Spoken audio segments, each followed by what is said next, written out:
Hello, guys and girls, and welcome to episode 147 of the FReality Podcast, your weekly deep dive into the latest VR news, which there is plenty of this week, because we're going to be talking about Ready Player 2, the new Superhot game that sadly won't have VR support at launch, the HP Reverb G2 pre-orders have opened up, Rockstar is apparently working on a new AAA VR game, and much more. And then finally, Zim has got some new VR releases for you to look forward to next week. But for now, let me introduce you to the team, find out what's been their highlight of the week this week, and also let us know what you've played in the chat so we can read out some of your highlights too. First up, this man almost saved the world in his Iron Man suit this week, but a glitch in the Matrix sent him all the way back to the beginning. So of course, Nathie, how you doing? Nothing is more fun than a save game that keeps you in the loop in some kind of like checkpoint. It's crazy. But it was a tragic story that I read this week. Yeah, I know. No, I think it took me like 4 hours to replay where I left off because I just didn't want to wait for a patch. I was like, yeah, patch, whatever. That's gonna take a few days. So, but funny enough, I was able to catch up and get some extra points along the way. So that was working in my favor for that series I'm doing with Iron Man VR. But anyways, I want to first of all give two shout outs. One is to Victor Riddle, VR Dizzy, from the funny, silly articles that we sometimes get. He's now making merchandise. Best combination ever. I'm wearing it now. It's super hot. Me like. Very nice.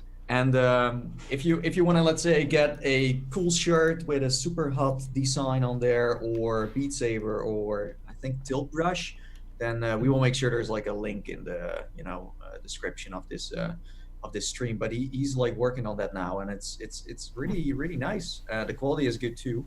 I'm not sponsored in any way. Like I just bought my shirt, but it's rare to see merchandise that is like VR. Other shout out I want to give is to Lucas Risotto for making this a time machine video where he builds his own, let's say, machine to go back to the past and also the future by doing it all in VR. So he has a video up now. I think we can also just add a link to that as well in the description. But that is just very, very cool to see, and a lot of work went into that. It's like a long video as well. Super creative, like amazing idea, and the way it was executed was just brilliant. So yeah, hats off to him for the work on that video. So enough advertisement. Free advertisement. There you go.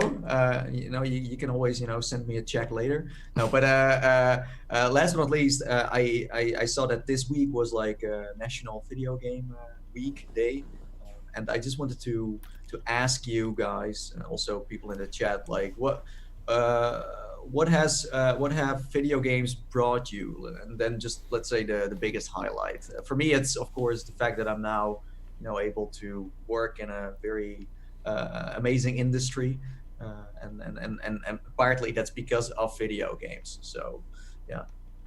Do you want me to answer this one first? Sure. So I think for me, video games has always been like an escapism thing for me. It's a way for me to forget what's going on in the real world around me. And I've always used that as I was growing up as a kid, moving around a lot around sort of the world, as my dad was in the army. So we moved every 3 years predominantly. So I had to sort of restart again, make new friends. But video games was always like the kind of rock that was always there. And, if you're having a bad day or you had like a rough day at school or something like that, because I went to some pretty rough schools, then video games was always there for me. And that was what I used it for. And still to a certain degree, I use it for that today, that ultimate escapism. And VR, I think, is the ultimate escapism for that. So, yeah, that's probably what I would say I use video games for, and I'm very grateful for. What about you, Zim?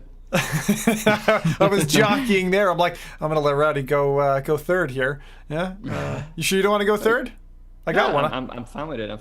For me, I think video games have always meant like a lot to me. I think even like on like if you go to like a deeper level, I think in terms of like some form of like social education, I think that video games have played a large role in a way that they kind of shaped me in the person that I am currently. But because you used to play, like, now it's maybe less of that kind of stuff, but the story driven like 2D games that you used to play, they were like, like Zelda, where you were like a hero and you were fighting for the good and that kind of stuff. And I think you get like some kind of sense of morality through video games from that as well, which I think is personally very interesting.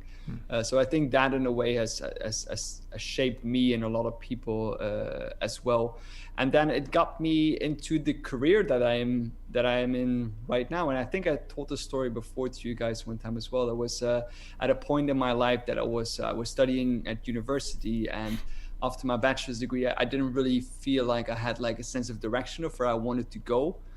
With what I was doing, I didn't really feel like the direction I was currently in was really like the thing that I wanted to continue in.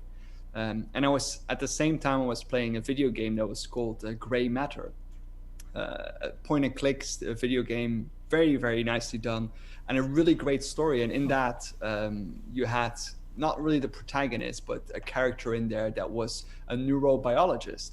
And I just found everything, because it's of course it's science fiction, there's a little bit of fantasy in there, but there were elements in there that were really real, and they really piqued my interest. And it was because of that, specifically because of that game, that I went to inquire to see what kind of things that I need to do in order to become a neurobiologist or a neuroscientist. So that is actually the game that pushed me into the career path that I'm in right now. That's an so I think that's awesome pretty cool, story. Yeah, definitely. Nice Yeah, one. that's one of those ones that just like proves that there's a point to all of it as well. I mean, my answer is a soppy answer. I think it's that like gaming has brought me in all of its forms, but video gaming has brought me kind of all the important relationships that I have in my life that aren't just blood relationships. So like I met my wife by gaming with a Nintendo DS on a bus. She was the other person on the bus with a Nintendo DS. So yeah, hashtag love works Nintendo. And, I met you guys this way. So, it's definitely been a heartfelt endeavor for me as, video games have brought me people. And that's why I keep fishing with those video games. Nice. Yeah, that's some awesome responses there. What about you then, Nathan? Do you have one? Yeah, so like as I said before, for me, a very big highlight is the fact that I now have a job. Before that, I was just playing video games all day in my underwear, wasn't doing much with my life. And he's not exaggerating with the underwear. We've seen it. Yeah, that's true. So I kind of rolled into the gaming industry, and from there into the VR one. So yeah, for me that's like super important, because I now have kind of like a certain purpose in life. Of course, as Zim said, like you meet so many people, like all of my friends that I know in real life, I know through or VR or through video games. I'm curious, and I always think it's super magical to be playing a game, then meet someone that is first very random, seems to be a stranger, and then the moment you for the first time meet, it's like, oh, we already know each other for so long. And same with, like, I remember meeting Mike, in London, I don't know, like 4 years ago maybe, and it felt like, oh, I already know this guy, and yeah. That's because you have such a close relationship on the internet, playing games, doing things together. So that's amazing and super magical. And if we're talking about like just games in general, like for example, BioShock, like the fact that I have all these collectibles is not just because I like to flex on BioShock or something. I'm a fan of the game because it means something to me, and it means more than just, oh, it's a fun story. Like some of the characters in that game reflect certain feelings I have, or things that were not so fun in life and things that were great in life that just reflect. And it's like, wow, these characters, I feel for them and I see myself in them. You know what I mean? And they can be an example. I think video games can really motivate you to do better or to learn something.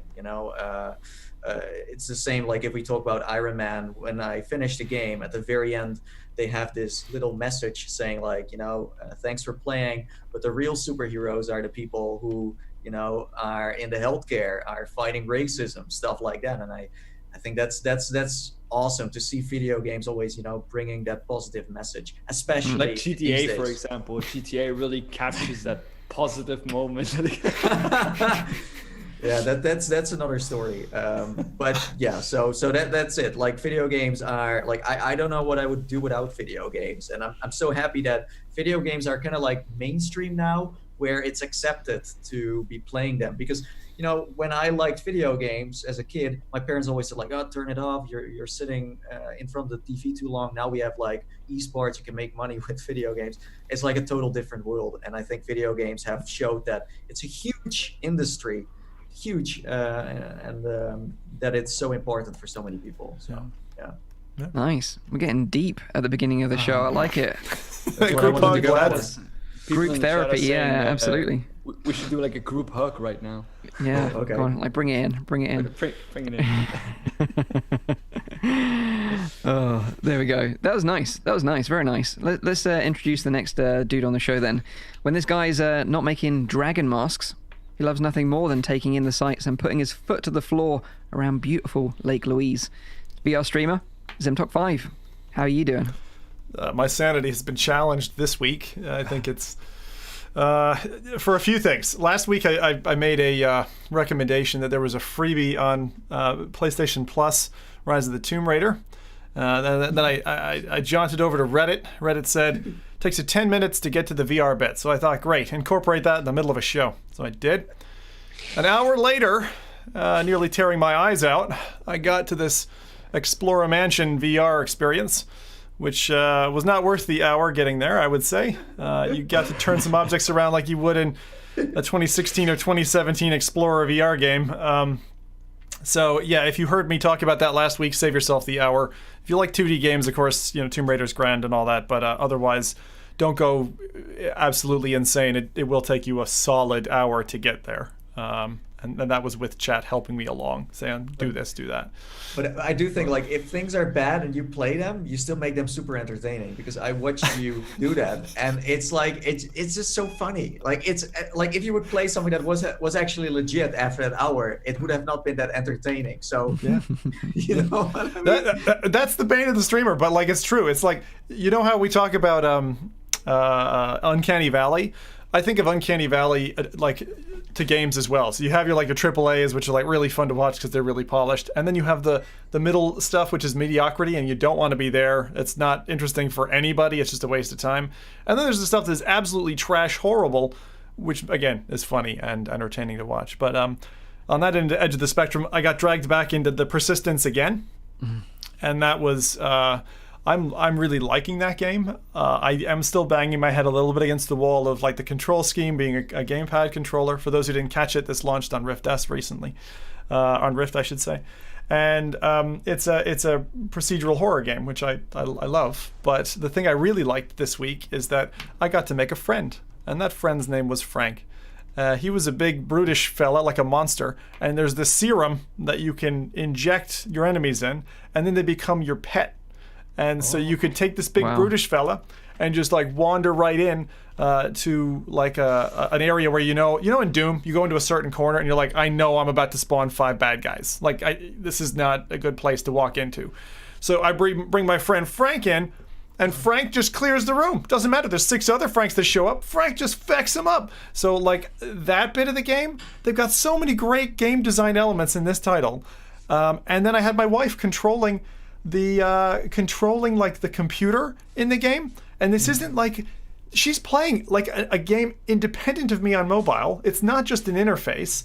It's incentivizing her to either like if I take damage from one of the enemies in the game that she can see on a 2D map, because she's managed to distract me or distract the enemy or whatever, she then gets upgrade points to be able to do more stuff, again either helping or hindering me. So it's like its own independent challenge. And I'm gonna have to write a very long letter with some ideas in it to the devs who are UK based. But like that game really needs, for Twitch's sake and a few other platforms, needs to be opened up so that people can do that. Because they got support for up to 8 apps contributing, and even the player, you're not without recourse. You can hack into the maps and upload a virus to their tablet that unsets all of their progress, but you can only do it one person at a time, and it costs you time. So like it's a really I've never seen something engineered this so well. Interesting. Yeah. So like this game, like everyone's like, yeah, gamepad, man. But the fact that this multiplayer thing is in there makes it like it has so much potential. Because how many titles use that that feature? And it's missing. Sounds interesting. It's really hurting the experience that they don't have those two things addressed. If they could engineer touch control support, so you don't have kind of HUD elements in your face, and that you don't have fixed arms, and that you're just using like a standard touch controller or index. And if they were able to open up the multiplayer part to online, audience, that game will sell oodles of copies. And it's just on the edge. They just need to do that dev work. So hopefully, team, I think it's Spitfire, please make those changes. Sounds like Frank and Jeff would be really good mates. Jeff. Jeff from Half-Life Alyx. Oh, they get on real well. They'd be best buddies. Which Jeff from Half-Life Alyx? I'm like wondering now. Jeff, the only Jeff. Oh, I thought Jeff from the. No, that's a different Jeff. And we'll be talking more about him later. Oh, and also not PSVR Frank. This was a different Frank. Exactly. Yeah. It was a different Frank. Confusing everyone now. Okay. Yeah. Okay. So next up, this guy is back with a vengeance. It's the one and only VR mad scientist. It's Rowdy VR. How are you doing? How's your life been? Because obviously you were away last week. What have you been up to? Yeah, exactly. Like I moved into the new place, so that's only been last weekend that we moved. So we had an exploring trip at IKEA, and I would say that was probably the highlight of my week since I've never seen IKEA this. I mean, like this, and like it is in a crisis right now. We stood in line outside of IKEA for about 45 minutes every day in order just to get in. Oh no! Which was really insane. So they had like I have to say that they were very well prepared. So they brought out like umbrellas because of course we're having a heat wave as well here. Yesterday it was only like I think 36 degrees in Montreal, so it's quite hot. But so they brought like umbrellas out so we could shield ourselves a little bit from the sun, and then you would hand them back in as soon as you would go back in. They kept a 2-meter distance. So all in all, everything went rather smoothly, and I didn't experience too many problems. But it's been a very, very busy week for that. Yeah, indeed. Jeez. Yeah, because like for people that don't know, you moved halfway across the world to Canada, then you were stuck in quarantine, then you had to wait for your wife to come over, who was then stuck in quarantine, and now you've eventually found a permanent resident. Yeah, exactly. Yeah. So then now we have like a place to stay, and we should be good for the time to come. So how do you rate the IKEA room escape experience, Rowdy? I would say a solid 8 out of 10. Still, I mean, I really liked what they did with the bedrooms. Like I was jumping on all of the beds and that kind of stuff. So yeah, it was a fun time. Then I got escorted out of security. I had to go stand back in line. The general stuff. The question that everyone wants to know is, did you buy meatballs? Because that's like an essential purchase whenever you go to IKEA. Yeah, I know, right? I wanted to because I hadn't eaten anything since in the morning, like I don't know, like 7 a.m. or something. But because of this COVID-19 crisis, all of the restaurants and everything that you can eat in IKEA is just closed. No. Really? So even that sweet deal of like that hot dog and that ice cream and stuff, it's not there. Not there. We did manage to eat like a bar of chocolate at like 6 p.m. or something, which was then our breakfast, lunch, and dinner at the same time. 2020, you've gone too far. Yeah. And then you, of course, had to assemble all this furniture. Take away my meatballs. Assemble. Did you play the VR experience up front, the IKEA, simulator before? Yeah, they actually have one. Yeah. The funny thing was, I was thinking about doing that, but then I decided not to. Me and Nathan actually played that one together, It's right? multiplayer. Wait, there wasn't just one. There was an earlier like kitchen fab from IKEA initially. Yeah. What is the one that you guys played on? We played something else. I don't know. What is it called? Something furniture build. Someone can remind us, but it's not IKEA related necessarily. But you have a living room and you can spawn in like boxes, and it's all PC based. And it falls out and you start building. So do you mean home improvisation? Yeah, that's the one. I think that's the one. There is an IKEA. There's actually an IKEA one. Home improvisation. It's called home improvisation, something like that. It's like with like the Swedish O, like okay. Yeah. Glad to have you back. Wow. Well, yeah. Booty. Good to have you back on the show, Rowdy. Right. So my name is Mike from Virtual Reality Oasis, host of the show. But before I get into what I played this week, let's find out what the chat have been up to. Shout out to all those Swedish people. You're awesome. Okay. Yeah, you better shout them out now. Jesus, after all of that. Rowdy. No, but seriously. Okay, so we have some games. Yes, we have Watto UK, who played many hours of Horizon Zero Dawn. That one is coming to PC, by the way. Soon, yep. VR though. Some Elite Dangerous and Assetto Corsa. Also been trying a lot of games out on my new Index. He says field of view on the Pimax is still king, but the Index is superior. Well, you heard it here first, folks. Then we have Florian, who played 11 table tennis. Jamie Cruz is hunting for a racing wheel sim to try Assetto Corsa. So he's not playing it just yet, but hopefully soon. Do you have any quick recommendations of what he should get on a budget, or maybe if he's like super rich and what's to... No, I think there's a single starting point for that, and that's the G29 is the easiest wheel. Just be aware that in the box you won't necessarily get the H shifter and pedals, so you need to kind of bolt on the H shifter if you're into that kind of thing. And for Assetto Corsa, I'd say you'd be driving some older cars that aren't just paddle shifted, so splash for the H shifter. G27, it's a Logitech product. There you go. Okay. And if you only have $20, just buy the Wii Mario Kart wheel. No, just use an Xbox controller. It's not terrible. It's not a terrible experience. It's just you don't get the one-to-one sim of, turning a car wheel, which is a big difference, to be fair. Or what iLusions would do, just tape a Oculus controller to a steering wheel. That seems to also work. Yeah. Then we have Drop, who would be playing more with his Index, but it stopped working after less than 10 minutes of using it. I don't know what happened, but hope you can get it fixed. And then we have Oni Case, who did only one thing this week, and that is maintain the level of pain in my tennis elbow from Echo VR. Ooh. Yeah. That the game requires a lot out of you, if you want to be good at it anyway. Yep. Yeah. Nice. Yeah. Some solid recommendations from the chat this week. Yeah. So my highlight this week, you might spot it in the background here, is playing around with this monstrosity. And this is the Virtual Boy. I don't know if any of you guys have ever played with one of these before, have you? That's a new Oculus product? No, sadly not. This is the new Rift S? This is the new Rift S. Yeah. No, this was Pink Eye Simulator? That's what they used to call that. Pretty much. Yeah. You're not actually far wrong with that. But yeah, so Nathy, I think you've got one of these, right? Yeah. So you played with one. It's really cool. It's actually 3D. It is actually 3D. Sorry, you asked that question. Yes, I have played with one of the Virtual Boys. Oh, you have? Okay. Yeah. So basically, I bought one as a collector's item, but then kind of got sort of into it and sort of learned more about it, and it's really got an interesting history, this headset, and how it all started, and its monumental failure, which goes down as Nintendo's one of their biggest failures of all time. But I bought some games with it as well, been playing some games with it, and I'm also sort of in the process of making a video about it.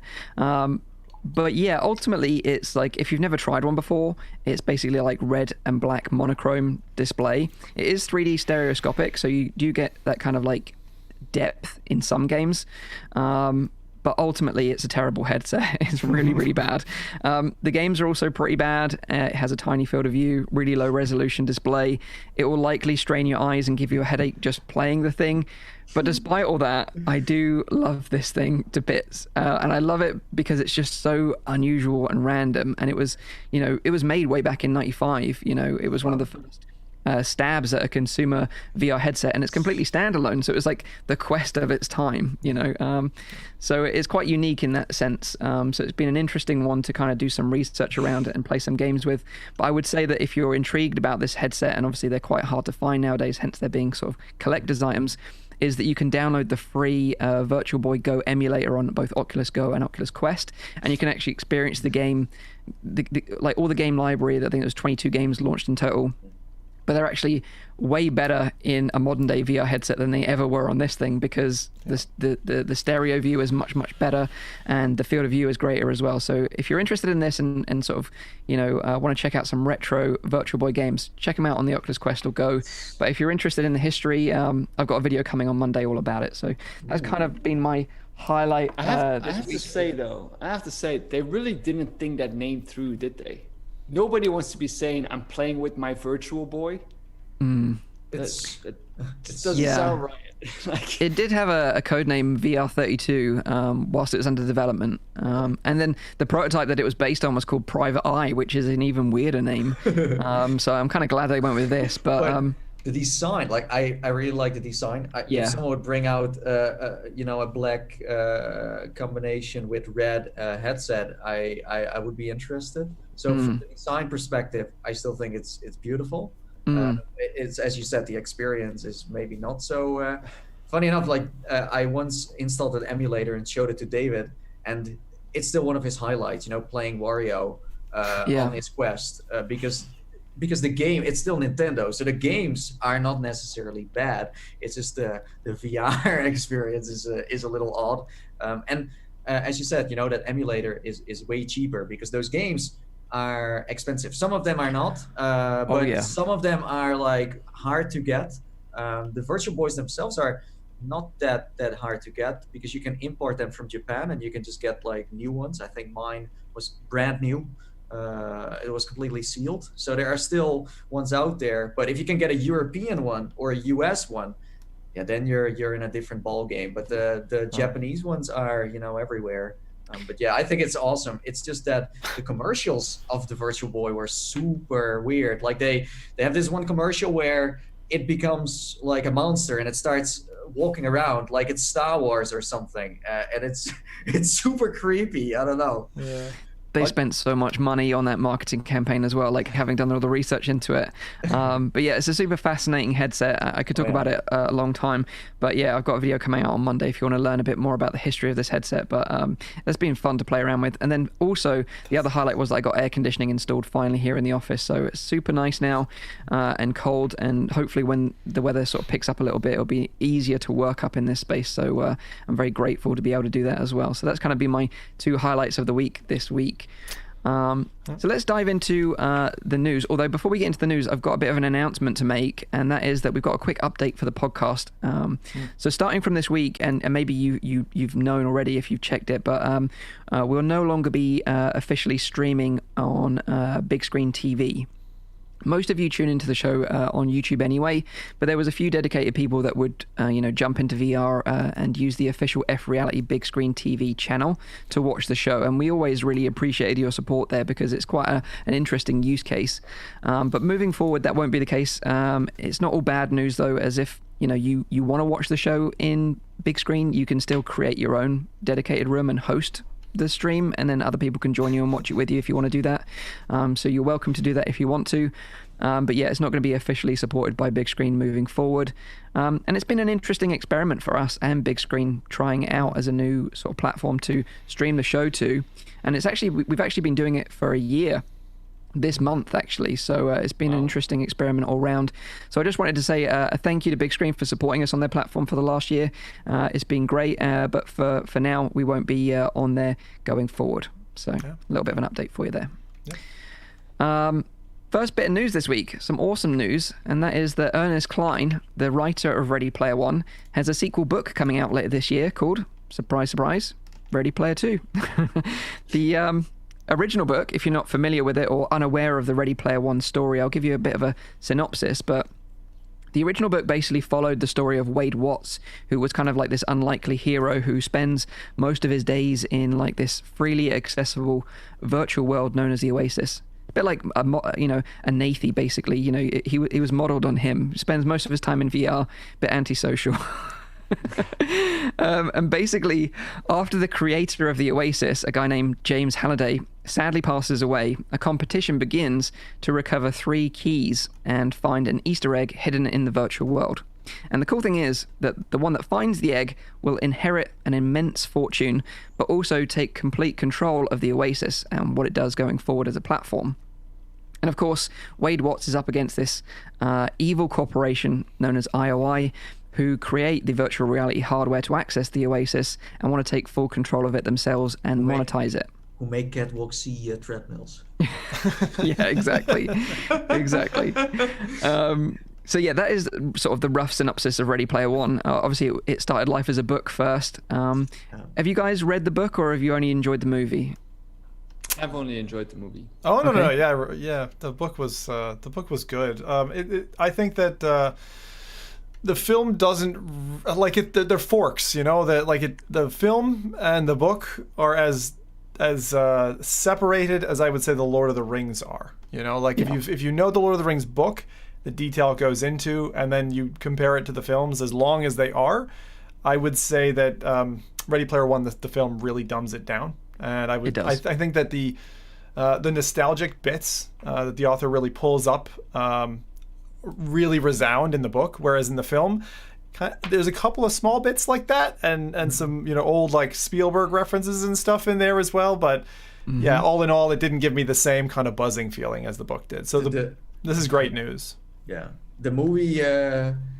I watched it a couple of times, but the movie is like this explosion of different colors. It's very busy. Like if you don't have an empty mind and you watch it, then you're gonna be so screwed, because it's like all over the place. It goes real fast. There's so much to see. If you could better watch it on a tiny screen to kind of get an overview of what it's like than to go to the cinema, because you're like, oh well, wait, what's in that corner? What's over there? And things like that. I thought that the movie was fun. But as you said, like, it was like the short version.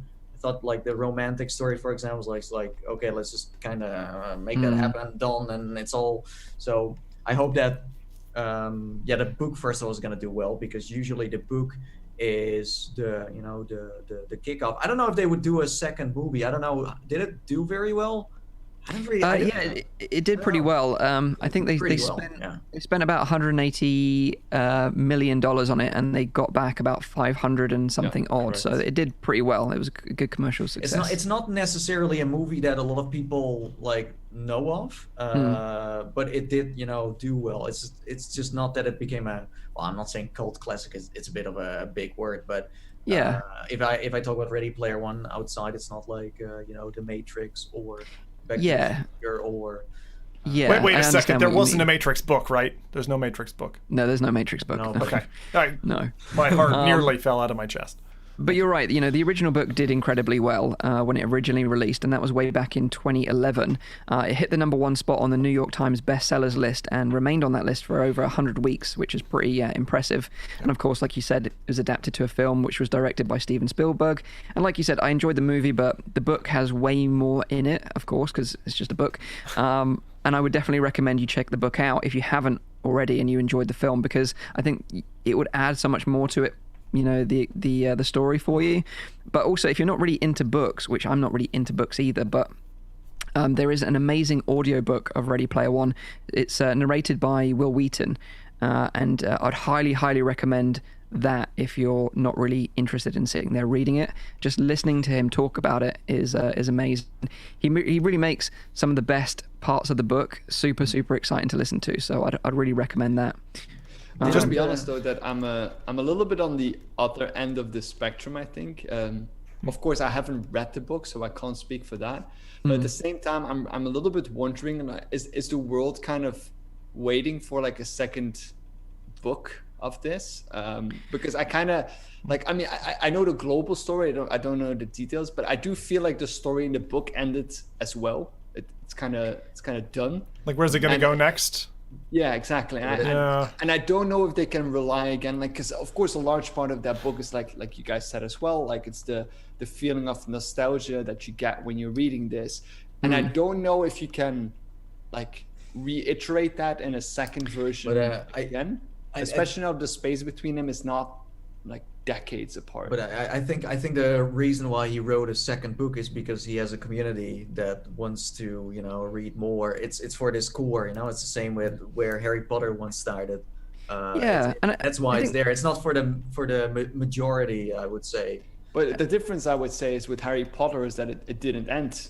With Ready Player One, but the story there ended. I think what you're saying, Rowdy, if I'm catching you, is like there's a very specific start and finish, almost like a board game. And at the end of that, then what's the author going to focus on? I would imagine it would be to answer that question, what happens after the hands of the key to the Oasis gets handed over to Wade, like, and is he going to, is he going to get corrupted by power? Or, what's the love loop going to look like? What's his friend circle? Because I'd still be interested in seeing where those relationships go. But I agree with you that, is it going to pack as much of a punch? And if so, how's that story going to end? It depends on how you spin it, and I think Ernest, like, everyone knows this guy from Ready Player One. So for him, it's smart to make another book so he can continue, doing what he likes to do. He could also just make something totally random, but will people then read it? Like Ready Player One already has the name, so why not use that? But yes, you could completely, screw up a story, or you could, make something good out of it.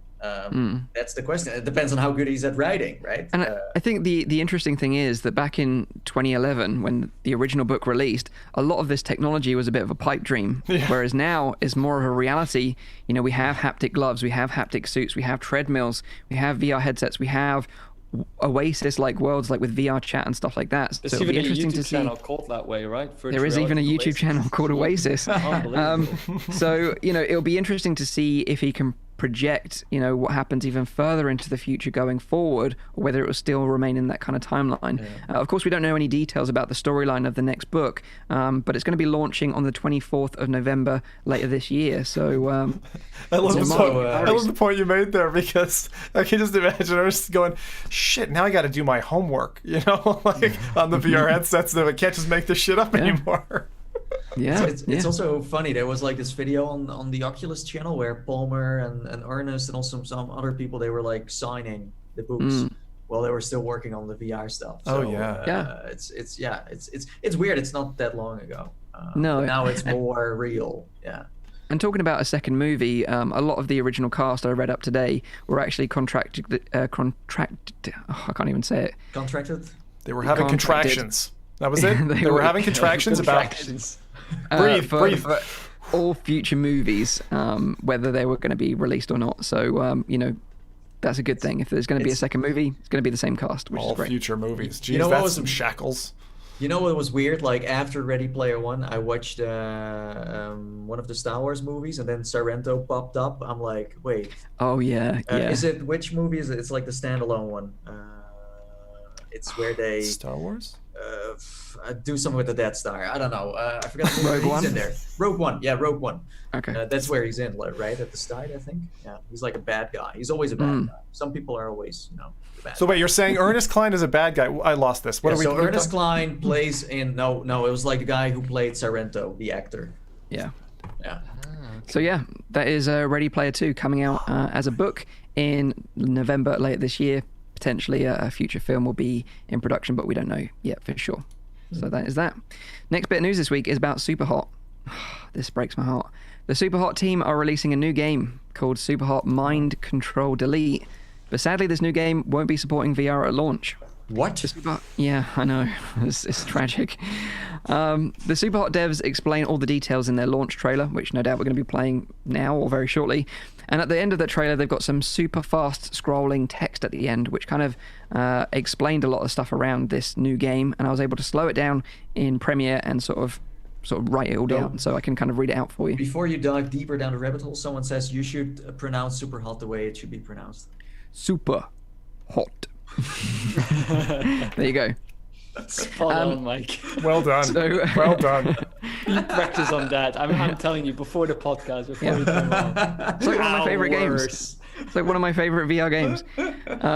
So this is what they said. This is what they explained in the trailer. So Mind Control Delete is a standalone game set in the world of Superhot. Events depicted in this game might connect to those from Superhot, but knowledge of the game is not required, though it might be beneficial for the user. Mind Control Delete started out as a free standalone expansion to Superhot, not to be confused with Superhot VR, as it is an entirely different entity. Its aim was to give more of the Superhot experience to people who already bought it. Mind Control Delete was in development for the past 3 years, becoming its own thing, a game bigger and bolder than its predecessor. The scope changed, but the conviction to give it away for free to owners of Superhot stayed the same. Superhot Mind Control Delete will be giving away for free to everyone who acquired Superhot, not the VR version, before the 16th of July 2020 on Steam, GOG, or on PS4. So basically, it's like a standalone game that you get free if you already bought Superhot, apart from the VR version. Yep. And it will just turn up in your library around the 16th of July, which is next week. What do you guys think of this? Because personally, I can't imagine playing a Superhot game without VR. I don't know about you guys. Did you ever? I think it's like, from one side, I think it's understandable because, of course, like, it started out as a regular game, but the success it's had on the virtual reality platform is, I think, astonishing, and I think it's a little bit of a mistake to not release that as a VR mode as well, especially because it feels so natural. To be playing Superhot in VR. It's kind of like the game was made for it, even though it isn't, which is kind of crazy. But yeah, I think it's a bit of a shame, especially seeing like the response from the community and the VR community regarding that specific game. I think we should just hate on it because Pancake sucks. No, but but it's like, seriously, I think they're just not ready to announce this yet. They have they have concrete plans. It's not like they're stupid. They make a lot of money on the Pancake version, but they also make a lot of money on the VR one, and I'm sure they're working on it. But if they would have announced it now, then the VR community is constantly knocking on their studio's door and be like, when is it coming out? When is it coming out? And what are you gonna do? You know, so it's like they're just waiting. Yeah, I would like to think that it will also get VR support eventually, and obviously a lot of the people from the community have been asking about it because, like you say, Superhot VR is one of the most popular VR games released so far, and it did super well on the Quest as well. But it's funny too, like they post this on Twitter, and then this whole timeline on my end is like all these sad people like, hey, well, you know VR, it's like, yeah, exactly. It's like everyone I know is like, why? It's great. I love that stuff. It's because we love the game so much. Of course, because we're passionate. It's great. I kind of feel like it's going to go the way that Subnautica went. Similarly, like Superhot, right when they started, if my memory is correct, they started and then branched to support VR, and VR did take off, and it was like really, really well done. Obviously, we've played several builds of that game. Like for instance, the original, we first got our taster of the Quest and had that lovely serpentine room demonstration on the floor of OC5. So I also really like the title, but I can totally understand why they're funneling in that direction, and I would maybe expect it not to come to VR because of the comments that they've made. Just in terms of how they laid it out there in that fast flung text at the end of the trailer. So yeah, and they did actually respond. You know what I mean? Yeah. That's the one perspective I have on it is devs need to eat. You need to have your breadwinner so that you can do the fun projects you want to do. And maybe they have bigger plans than just making a sequel or adopting this and porting it to VR. So yeah, or they can't just say anything yet because Facebook is planning to buy them, and then they're gonna announce it. Could be a possibility at this point. Nobody knows. Exactly. They can buy everything. So yeah. Yeah, but it's interesting. Obviously, a lot of people asked about it, VR support, and they did reply on Twitter and said no plans for VR at this time. You'll know if and when that changes. Why do they hate VR so much? Yeah, I do find that. I'm not gonna lie. I find that a weird response. Like, why be so resolute in saying like no plans at this moment? Like, if they have.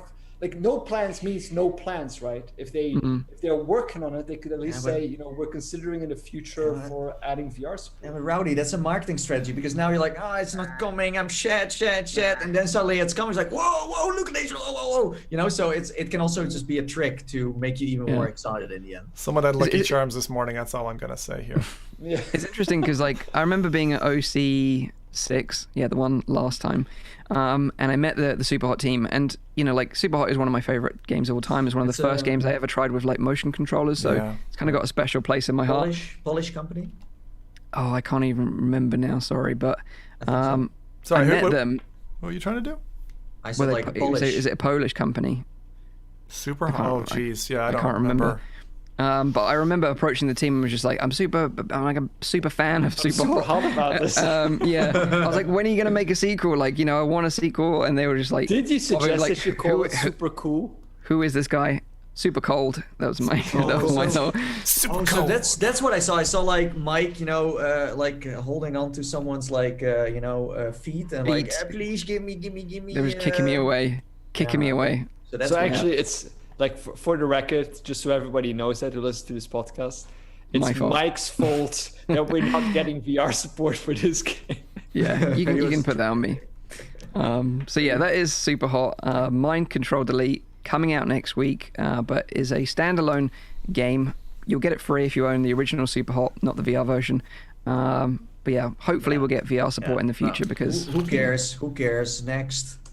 you're wearing a Superhot t-shirt, Nathan. You should be, Yeah. I love should how be more concerned about this. Yeah. Super hot. Right. So that is super hot. You do the T very well, Mike. You do the T very well. Yeah. Next bit of news this week is about Jeff Keighley from. Oh, yeah. God. This is where Nathan's messed me up because he's put the other Jeff in my mind. Jeff? So basically, Wait, Jeff is. Wait, what? Which Jeff? Monster? Okay. Jeff? Okay. Yeah. Jeff Keighley, the guy who does the Game Awards. Oh, yeah. He's released the final hours of Half-Life Alyx on Steam this week. Not to be confused with Jeff in Half-Life So Alyx. this is DLC? What the hell? But what is that Jeff doing then? The other Jeff. He's too Writing a busy sniffing people out and making smells. And vodka. So, oh god. Right, back on track. So, the final hours for Half-Life Alyx released on Steam this week. If you're not familiar with what the final hours is, it's basically like a documentary, and Jeff Keighley has done these with previous games, like the original Half-Life, for example. And the final hours for Half-Life Alyx is a 25,000-word multimedia experience that gives readers an unprecedented and unvarnished look at the past decade inside Valve. Now, Valve is a super mysterious company. We all know this. So to kind of get this access and insight into their world is super, super fascinating from my point of view. Some people might find it super boring, but for me, I find it really, really interesting. And basically, you get like insights into cancelled projects, never seen before, images, photos, and video. It also dissects the Valve's creative process and candidly explores the development history of Half-Life Alyx as well and how it came to be. And I think if you're a super fan of Half-Life and Half-Life Alyx, you'll get a lot out of this, reading through it. I certainly have so far. I've read probably 3 or 4 chapters. I don't know if you guys have picked this one up and started reading it already. No, not yet. But it's so interested. So what you're saying, it's like you get a behind-the-scenes look. You get insights and storyboards into how things have been, written up, concept art, stories from the employees, etc. Because usually on Steam you play games, but now you buy like an interactive book in a way. Yeah. I've never heard of that before on Steam. It's very Is something like that pop up on the Steam store. I also don't know if I'm that interested in a written format of that. I'm probably more interested in like video material rather than written format, but that might just be me. Have you guys ever come across like the developer commentary in the 2 Left 4 Dead games, for instance, is really interesting, where they take you through all the characters. There's like walking talking points. It's like a walking tour, but inside the game engine. So I look at it kind of from that lens of an exploration of the story behind obviously the game, but I was kind of wanting that in Alyx. I don't know. We talk way too much about Alyx, but you can't ignore this news. I think on one side, reading something kind of sparks your own imagination, and on a video you directly have like a visualization of what it looks like. True. But it's like I haven't gotten into it yet, but what I've heard, it's like they have been testing out so many things before they started with Half-Life Alyx. A lot of plans they had for other levels, missions, etc. didn't make it. So it's like they made way more, but that's good because that's what they can use as research to build a proper game. And some of that stuff might come back in the next Half-Life game. Yeah, so like I said, I've read like 3 or 4 chapters so far, and to give you some like little snippets of information that I've sort of gleaned so far is that they were working on an unreleased VR headset just prior to the Vive dropping, because obviously, Valve were heavily involved in creating that prototype and basically creating, a standard for then HTC to make that headset, which ended up being the Vive. And their unreleased headset was codenamed Vader. And then a lot of aspects of the Vader prototype ended up becoming the Valve Index. The Valve Index, like the off-ear audio design and stuff like that. That was initially part of the Vader prototype. You also get insights into Half-Life Episode 3 and why that never came to be, and also Left 4 Dead 3 as well. They also talk about that, because these projects were actually being worked on at one point, and they speak openly about it. And the main issue, from what I can glean so far, is that it was the Source 2 engine that was the biggest problem, and also the structure of Valve, because I don't know if you've ever known about or heard about this, but basically Valve have this kind of open employee handbook, which basically states that no one in Valve is like a boss. Like, they don't have a hierarchy. Everyone can just work on whatever they want to work on. It's like a kind of free-for-all. And the problem was... desks, right? They have like exactly. Desks, and you can just like roll to another kind of department. Work on whatever you want to work on. And the problem was it became so fractured, and there were all these different projects like being worked on, and Source 2 engine was like the kind of engine that was underpinning all this work, and ultimately that didn't support all this work going on, and that's why it all ended up crumbling. And then a lot of projects like Episode 3, Left 4 Dead 3 kind of got scrapped, and then it took so long for them to sort out the Source 2 engine, but by that time it was kind of like, is it even worth going back at this point? So it's been super interesting reading so far. Obviously I haven't got that far into it, but I'm sure there's going to be more to it. But they've also got some really interesting stuff in there, like a head crab sound mixer board. So you can create your own head crab sound effects, which is kind of crazy. Why anyone would want that, I don't know, but I do. Come on. You know Nathan would use this in a heartbeat. Like, he'd be on that sound mixer board all day. Don't give him any ideas, Mike. Like, stop it. All I can think of is like this, the Alex Vance sustenance. You can make the sustenance. You can make music with the sustenance. But, yeah. Okay. I think it's just head crab sounds, to be honest. Someone is gonna remix that stuff for sure. I would imagine so. It's interesting. Someone in the chat mentioned Tyler McVicker, and it's kind of like interesting because when you read it, you kind of realize that it kind of rebuts like the last 200 videos that he's made on his channel, because they actually tell you exactly what's going on and these projects are scrapped. Whereas he's very optimistic, bless his heart. But yeah, they've also got an interactive 3D tour around the Valve office. So if you've ever wondered what their Seattle office looks like, you can see it from a top-down isometric view, or you can even zoom into sort of ground level and walk around the desks and see what's going on the desk, which I found really interesting. When can we see Gabe Newell's office in Washington? I want to have a 3D scan of that and just live there. That's where you're going to live from now on in the Matrix. I thought I saw a snapshot land on from the book that was released that was of an abandoned Left 4 Dead 3 level that apparently had been tested out, and I looked at it and I went, damn, that is so legitimate.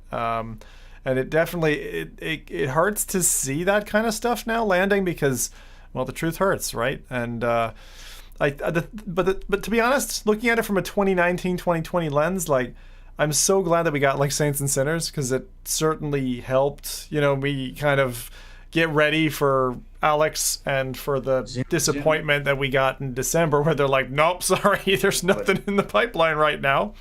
Yeah.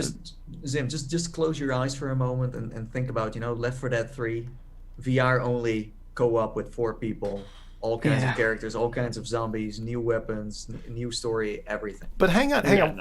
We're not done yet. Like, this week there was news about Back 4 Blood that dropped, which is actually by the people who were involved. Turtle Rock. Yeah, Turtle Rock. And that looks like we're going to get a trailer very soon. They were doing a teaser from that trailer. So keep the eyes out. Back 4 Blood is a very aptly named spiritual successor to Left 4 Dead. And although there might not be Left 4 Dead VR, let's say, in the pipeline, maybe the friendly modding community will upscale from Back 4 Blood. Who knows? So there's still options out there.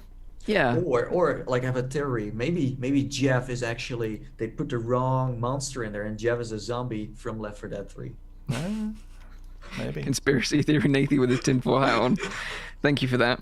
So yeah, that is the final hours of Half-Life Alyx. If you're interested in it, it's $9.99 in US dollars, £7.19 in British pounds. It's available right now on Steam. Like I said, if you're interested in Valve, the history of Valve, them making games, Half-Life Alyx, it's really interesting to get. I want more of this stuff. I want to see that from Lone Echo. I want to see that from BioShock. I want to see that from so many games. I think this is something cool that I want to see more on Steam.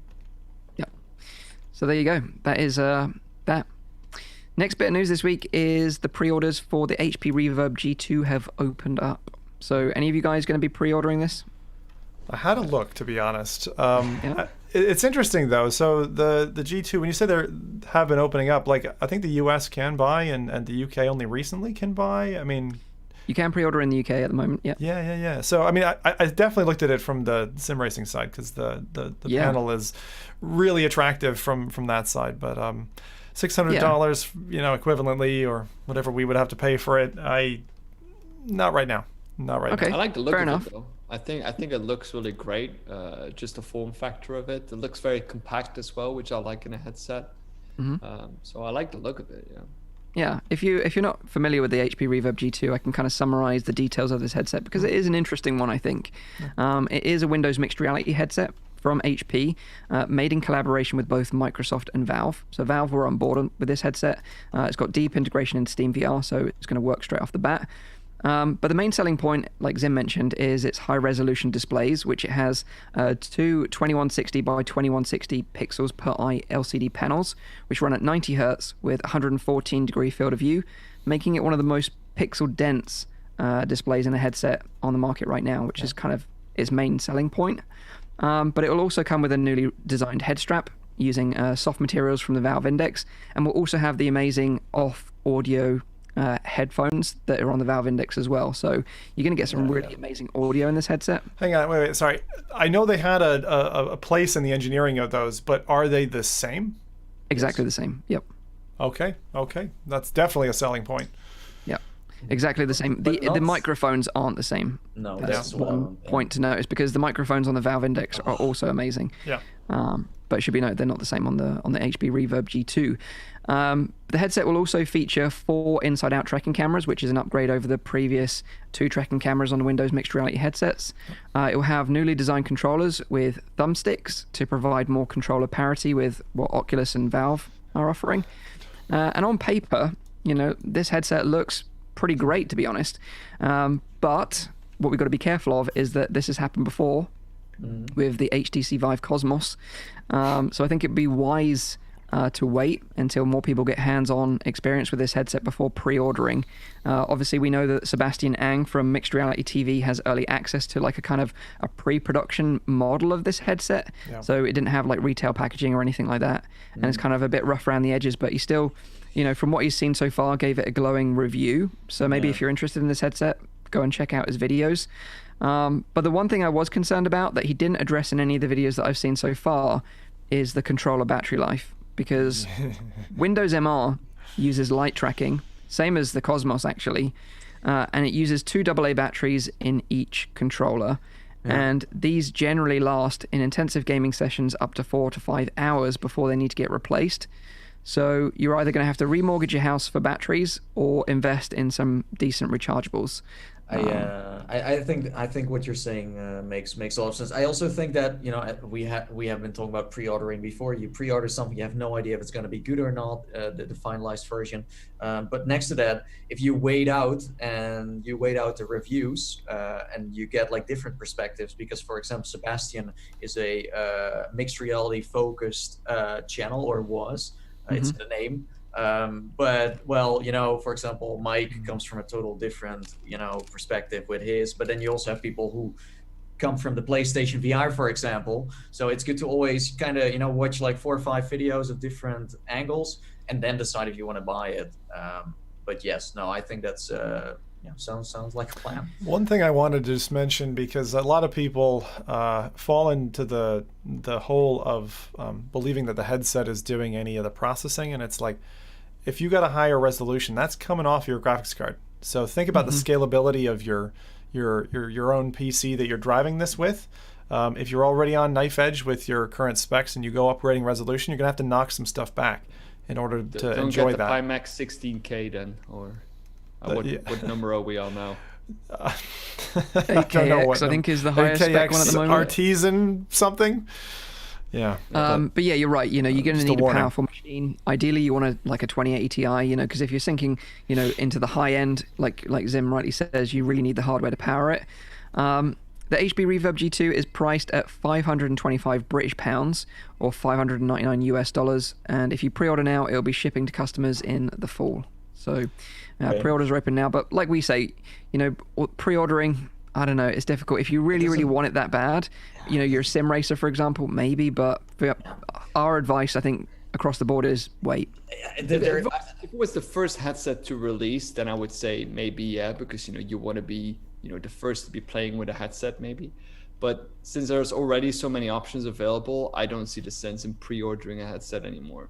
Unless it comes with some kind of incredibly new feature and resolution. It's just a risk. It's just a risk that you're queuing up in a way where you have to wait another 2 months. But same as my bike, that I now bought. It's like I'm just waiting it out, see what the dates are, and in the end, I'm just a month later. But at least I'm certain now that I will get it at a certain date. Well, if you really pre-order early, you have no clue. You have no clue when they are going to arrive at your doorstep. So I would still say just wait it out, see what people say, because with headsets too, same with the Valve Index, it had some issues when it arrived, no one knew about, and also in the long term, headsets seem to have certain issues. So I don't know, be careful, because it's a lot of money and you can only spend your money once.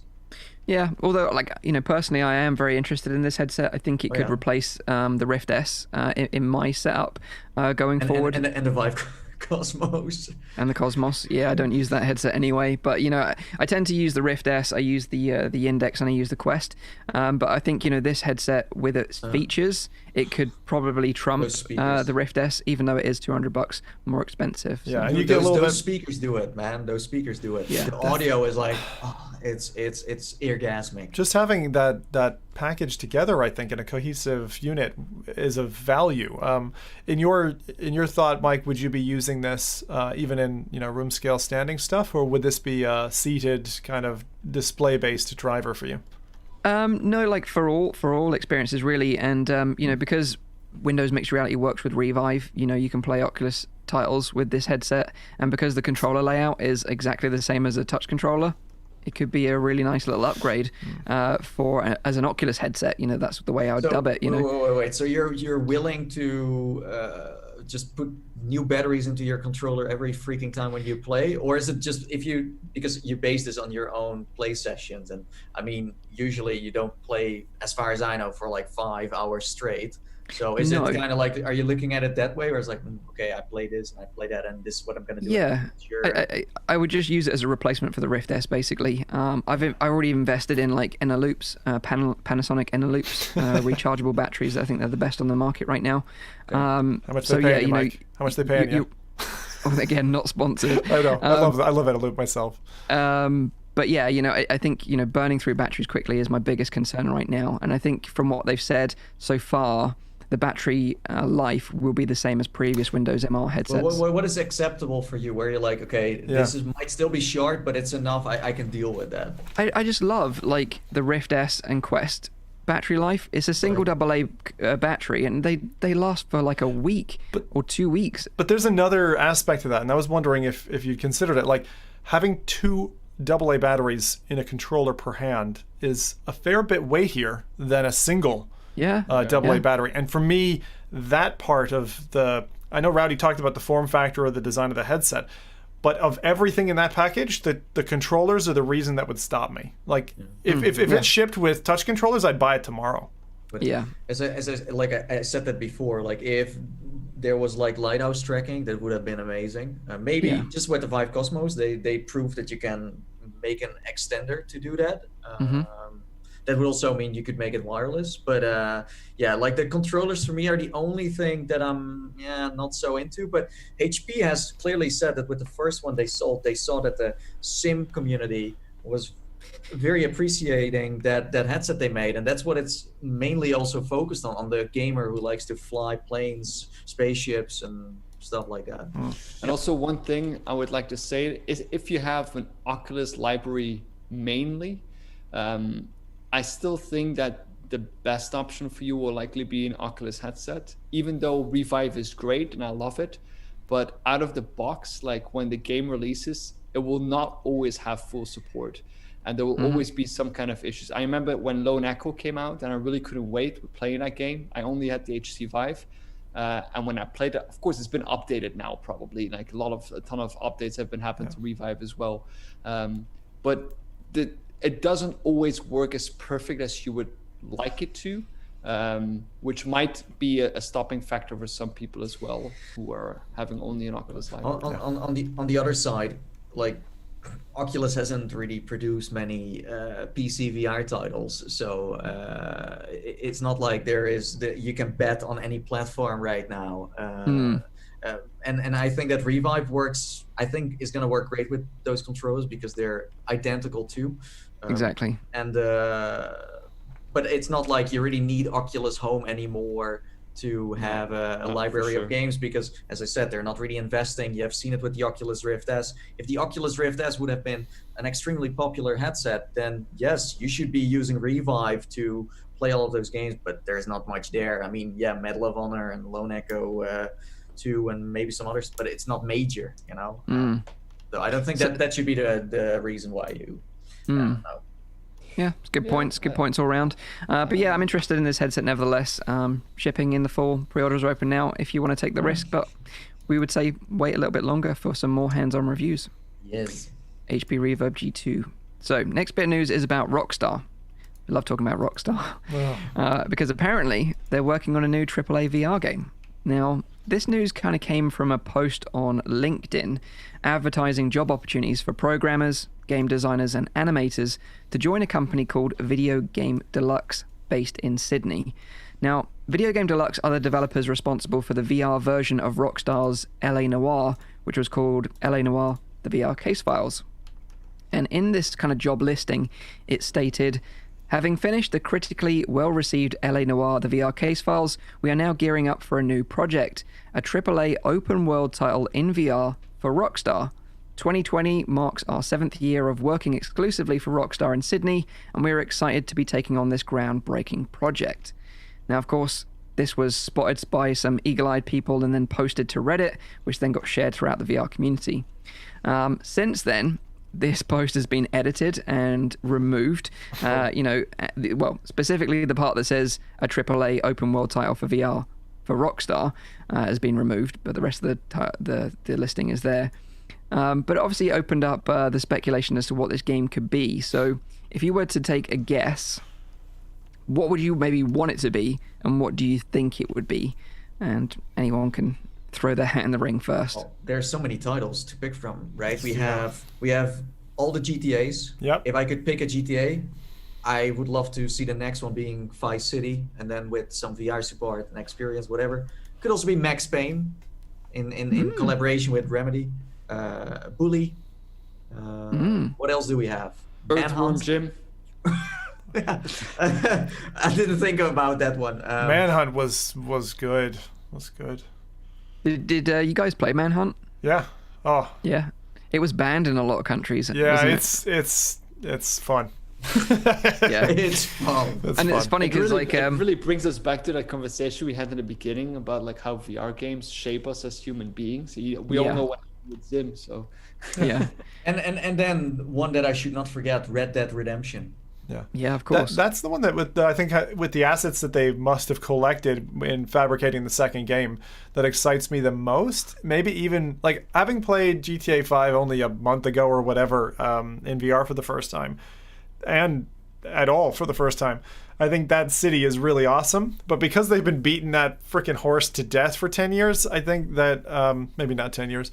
But I do think that Red Dead Redemption is the one that would excite me the most because I haven't played either of those games because they came out kind of in tandem with my VR obsession, and I haven't had the opportunity. I'd love for that to come. So the LA Noire, the Case Files was like a part of the game, right? It was not the full game. Yeah, it was several cases. Yeah, So let's say if they would use that, and they do the same thing again, it could be that Red Dead, they pick a couple of missions, maybe the train heist or something else. They kind of, rebuild that part. I think they're going for that. I don't think it's too ambitious to add like VR support to the whole thing right now, although it can work. We have seen it with other AAA titles. But I think they're still careful with that. I don't think Rockstar is super triggered on making everything VR now, and I think they just want to, because LA Noire, like the time they put into just that little part of the game was good.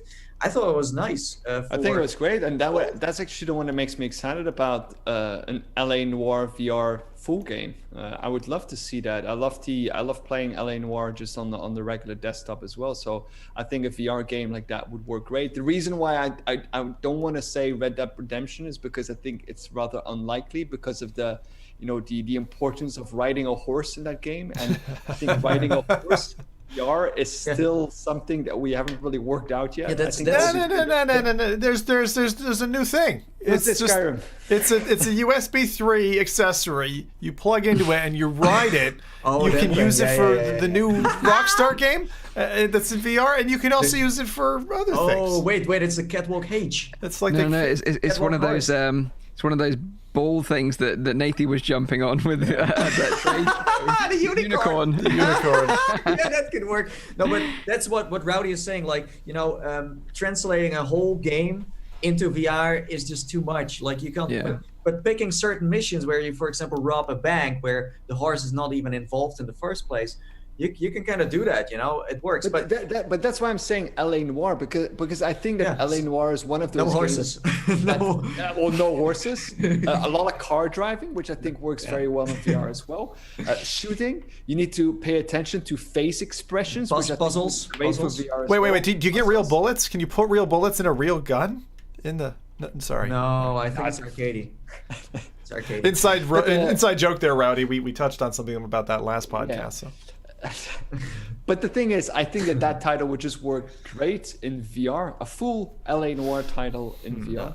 I don't think there's the market appetite for it, though. That's the only thing. Like, I think that there's an uncanny valley problem with the way that they render faces. Like, as much as that was really cool back in the time, I know Mike talked about it as well. But like, there is a kind of a blur, and as headsets get better, resolutions go higher, and you can see more detail. Like, their textures are starting to fail. But maybe that's exactly the reason why I think that would be rather a VR game, because they're probably not going to make an LA Noire game just for the general desktop because it wasn't a huge success that, for example, GTA was or Red Dead Redemption. And I don't think they're going to risk taking a game like GTA and just saying, we're going to make a VR version. But what about like that idea, right? But you, like Nathan said, Max Payne. Like, what if you took an LA Noire format for Max Payne and you cut out all the shite, like the running on blood trails and babies crying? That was so bad. And you just focused it on like badass scenes that make you feel like you're in the Matrix. Like going to the Ragnarok club. That's where I want to go. Now, if we're talking about clubs, I want to go to that club in Vice City where that what is it? That group is like doing things and so you can drink a lot and stuff like that. No, I would totally be down for that. But yes, Max Payne. I vote for Max Payne, but I do think it's going to be. Can you call it an experience? What do you call like if you just cut out a part of a AAA open world game and just use that and it's not open world anymore? What do you call that? Like, there's a name for it in plays. An abridged it's version. Like an experience. I think it's a VR experience. Do you consider Max Payne as a real like open world game? No. Well, the third one was a little bit more open, but it's not. No. Corridor. Plus, if it was Max Payne, I could like cosplay. I could just like dress up like like Max Payne 3. Get a Hawaiian shirt and some aviators. I'm like there. That's right. Yeah. Yeah, I'm gonna bank. So if we're all picking one, I'm definitely going Red Dead. I would imagine they'd be going Red Dead because they said open world, and I also think it's hilarious that they clearly didn't read whatever agreement that they had in detail, and they probably shouldn't have blabbed that. Yeah, that was bad for them. Yeah, I think you're right in that it's probably Red Dead Redemption. But if I thought about it in my mind, like just because of like the way that it would stir up controversy and like people would be talking about it across every single platform in the gaming media, would be Manhunt in VR. Like that was the one that kind of just popped into my mind because it's just so bad. Like it's so bad. Like if you've ever played it, it's like so violent. I thought you were going to say that other game they made, like Austin Powers. on I never played that one. Never played it. But like no. controversy-wise, I don't remember who said it, but if you had GTA 6 be a VR exclusive, Wow. I think they should hide in a cave somewhere. yeah, That's...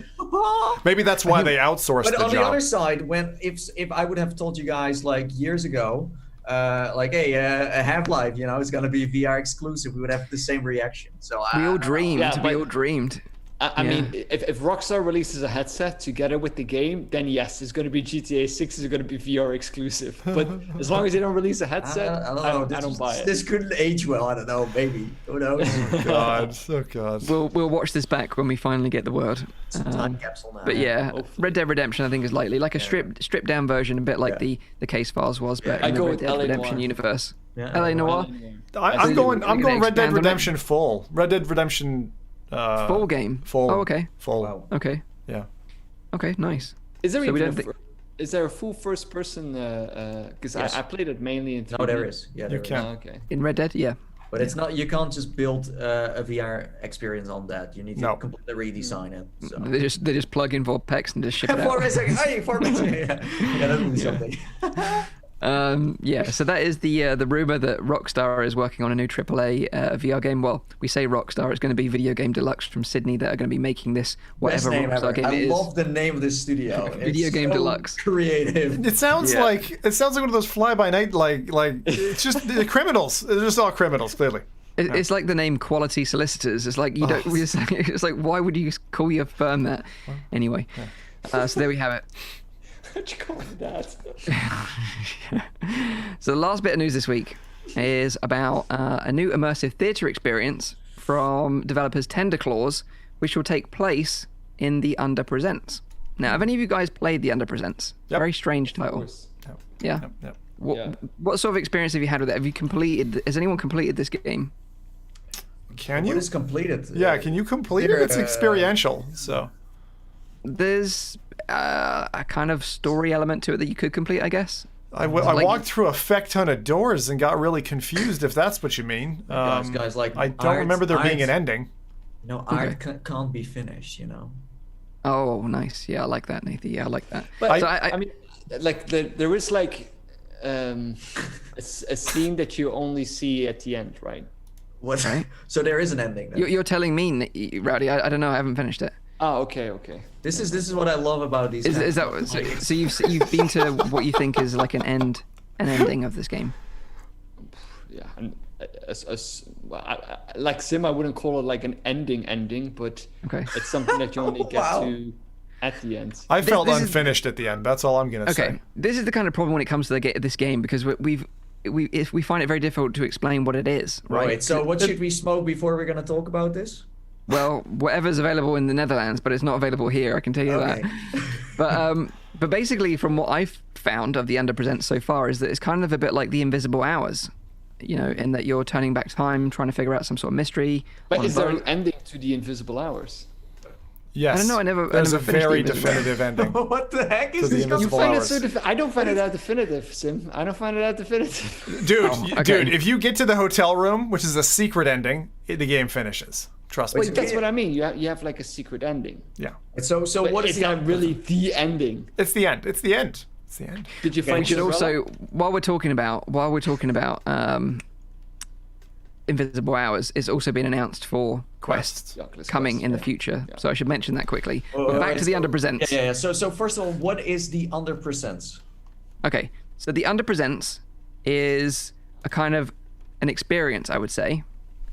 It's got some interactive live theatre elements to it, but there's also a game and social multiplayer experience all kind of wrapped into one mishmash. Okay. It's very difficult to describe. And I tried it this week, and like I say, I kind of felt like the bit that I got to anyway was like the Invisible Hours, but I don't feel like describing it that way gives the game any justice really, because it's way more than that. It is way more than Funny. that. It's funny you It's kind of like the describe it that Matrix. way. You have to kind of like see it for yourself to understand it, maybe to a certain degree. But It's a everyone lot. sees. Go on, I don't Nathan. know. Go on. Like I think with the Under Presents, everyone describes it in a different way, and because it's a very personal experience. Right. Like Okay. I would describe it this way because I wouldn't really relate it to the Invisible Hours, because that's a very, very specific genre of which there's like 3 or 4 games, and that's it. I would probably say that although the visual style is like the Invisible Hours, and there is a segment, kind of a chapter in it, where you're doing the time control thing, I would say it's like a really polished version of VR chat, where nobody is nobody's inappropriate. Everyone's like an artisan, like artist director / type person, and the world you're in is a lot like the Museum of Other Realities. Like it's this kind of blend of 3 or 4 elements. It's not, in my opinion, particularly gripping. It's like it's very experiential. It is interesting, and they have a fantastic locomotion method. So it's one of those that I'd say definitely try it.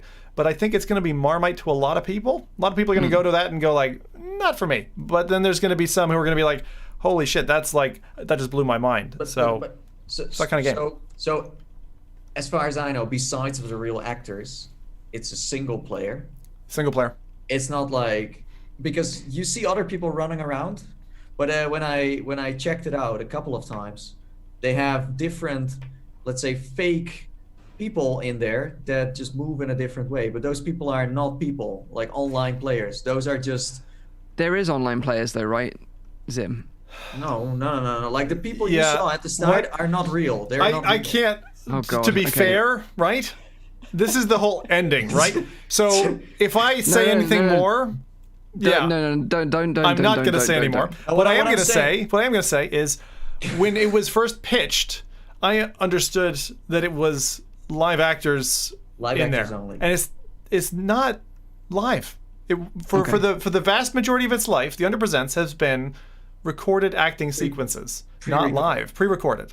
So when they say live, I think that they're really messing with that definition. Yeah. Now, this thing, Tempest, wait, because there is a multiplayer area, and gaming science teacher is saying this in the chat. There is a multiplayer area with real people, but there's no voice chat, only gesturing. It's like Journey, right? I've read people reviewing saying that other people have taken them on like a little hike to like secret caves and stuff, and they found some weird stuff in there. That's fine. Because the tutorial, because otherwise, like that's the thing with multiplayers, right? Like after a while, no one plays them anymore, especially in the VR scene. So it would be empty, and that's why they added, like at the start, you see all these, little characters that look like you go through these doors.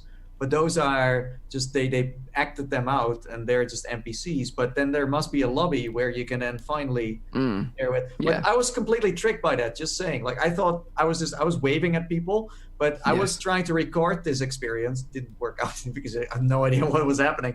But I rejoined the tutorial, and then I noticed that the characters did the same thing in a loop.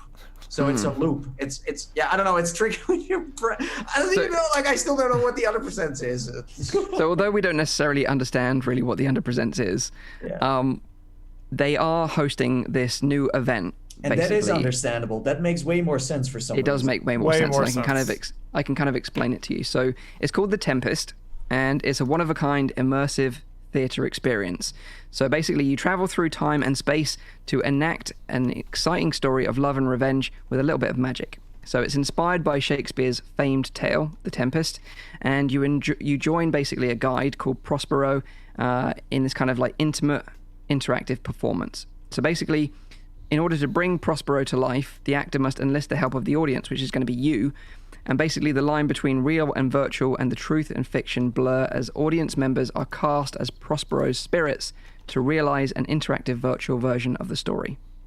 So it's kind of like this interactive theater experience that you, the audience, join and you take part in as well. So there'll be real life actors running it. A bit like when we did the Dr. Crumb thing. Yeah, but then again, like, they are not clearly saying if it's just, pre-recorded or... No, they're live. It's live. It is. These are live this time around. So it's not like Dora the Explorer saying like, "Hey, Mike, let's go on an adventure," and it's like, "Cool." No.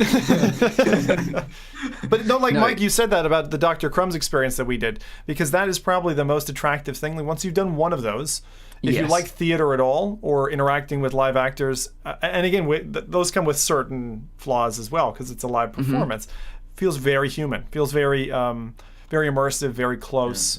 So this is really attractive to me in this format. contrasting it to how Under Presents initially launched with that kind of faux live. I didn't like that. Yeah, and I think the problem with the Under Presents is not only is it difficult to describe, it's not a particularly great name, I don't think, and a lot of people don't really understand what it is. Name.